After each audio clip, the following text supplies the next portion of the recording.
तर सर्वात आधी मी असे शिंपले मार्केटमध्ये जाऊन घेऊन आली आहे। आपल्याला हे शिंपले 2 ते 3 वेळा स्वच्छ धुवून घ्यायचे आहेत। हे बघा, आपण शिंपल्या छान धुवून घेतल्यात। आता आपण हे उकडून घेणार आहोत। त्यासाठी यामध्ये पाणी घेऊयात। खूप जास्त पाणी घ्यायचं नाहीये, जेवढे शिंपले आहेत तेवढंच पाणी घ्यायचं। कारण उकडलेलं पाणी आपण कालवणामध्येच वापरणार आहोत, म्हणून खूप जास्त पाणी न घेता जेवढ्या शिंपल्या आहेत तेवढंच पाणी आपण इथे घेतलंय। आता शिंपल्या आपण मीडियम गॅसवरती 10 मिनिटे शिजवून घेऊयात। शिंपल्या शिजेपर्यंत आपण मालवणी वाटण तयार करून घेऊयात। वाटणासाठी मी इथे 5 ते 6 काश्मीरी मिरच्या घेतल्या आहेत। ह्या मिरच्या तिखट नसतात, फक्त कालवणाला रंग खूप छान देतात। तुम्ही ह्याऐवजी शंकेश्वरी मिरची किंवा बेडगी मिरची सुद्धा घेऊ शकता। आपण या पाण्यामध्ये स्वच्छ धुवून घेऊयात।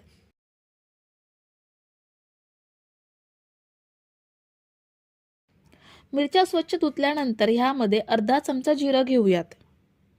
2 चमचे धणे घ्यायचे आहेत। मी इथे 7 ते 8 त्रिफळ घेते। मालवणी वाटणात त्रिफळ आवर्जून वापरतात, पण तुमच्याकडे नसतील तर नाही वापरली तरीही चालेल। ह्यामध्ये थोडंसं पाणी घेऊन हे 10 ते 12 मिनिटे भिजवून घेऊयात, म्हणजे वाटताना याची चांगली पेस्ट होईल। 10 ते 12 मिनिटे भिजवून घेतल्यानंतर हे पाण्यासकट मिक्सरच्या भांड्यात घेऊयात।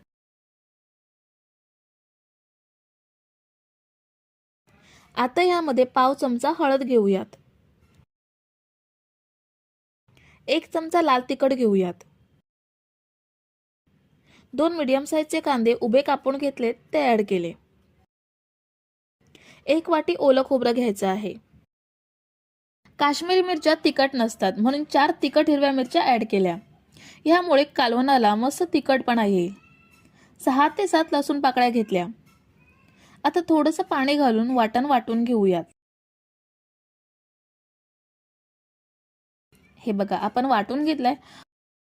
वाटणाला काश्मीरी मिरच्यांमुळे खूप सुंदर रंग आलाय। वाटण बनवेपर्यंत शिंपल्या सुद्धा छान उकडल्या गेल्यात। सगळ्या शिंपल्या उघडल्या आहेत, त्यामुळे आतमधला मांस आपण सहज वेगळा करू शकतो। आता गॅस बंद करूयात आणि शिंपल्या थंड करून घेऊयात। शिंपल्या थंड झाल्यात, आपण यामधलं मांस वेगळं करून घेऊयात। अशी एक शिंपली तोडून दुसऱ्या शिंपलीतलं मांस काढून घ्यायचं, किंवा चमच्याने सुद्धा मांस वेगळं करू शकता। मांस वेगळं काढून शिंपल्या आपण टाकून देणार आहोत। काही जण एक शिंपली तशीच ठेवतात, जर तुम्हाला एक शिंपली ठेवायची असेल तर ठेवू शकता। याच पद्धतीने सगळ्या शिंपल्यांचं मांस काढून घेऊयात। याला मालवणी भाषेत माष्टा म्हणतात। मुळ्याची माष्टा, तिसऱ्याची माष्टा किंवा शिंपल्यांची माष्टा। तर ही बघा, आपण सगळ्या शिंपल्यांची माष्टा काढून घेतली आहेत आणि हे भांड्यात जे उकडलेलं पाणी आहे ते अजिबात टाकायचं नाहीये। हे पाणी आपण कालवणामध्येच ऍड करणार आहोत, कारण ह्या पाण्यामध्ये माष्टांची टेस्ट उतरलेली असते, त्यामुळे हे पाणी कालवणामध्ये घेतलंच पाहिजे। आता गॅसवरती कढई ठेवली आहे, त्यामध्ये 2 चमचे तेल घेऊयात।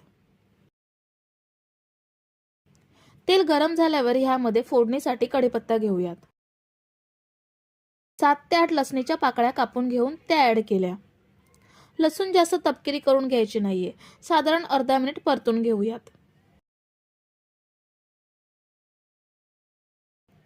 लसूण अर्धा मिनिट परतल्यावर ह्यामध्ये बनवलेलं वाटण ऍड करूयात। वाटण तेलामध्ये 3 ते 4 मिनिटं चांगलं परतून घ्यायचं आहे।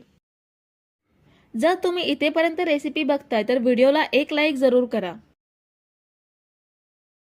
वाटण आपण 3 ते 4 मिनिटे परतून घेतलंय। आता यामध्ये वेगळी केलेली शिंपल्यांची माष्टे ऍड करूयात आणि 1 ग्लास एवढं पाणी ऍड करूयात।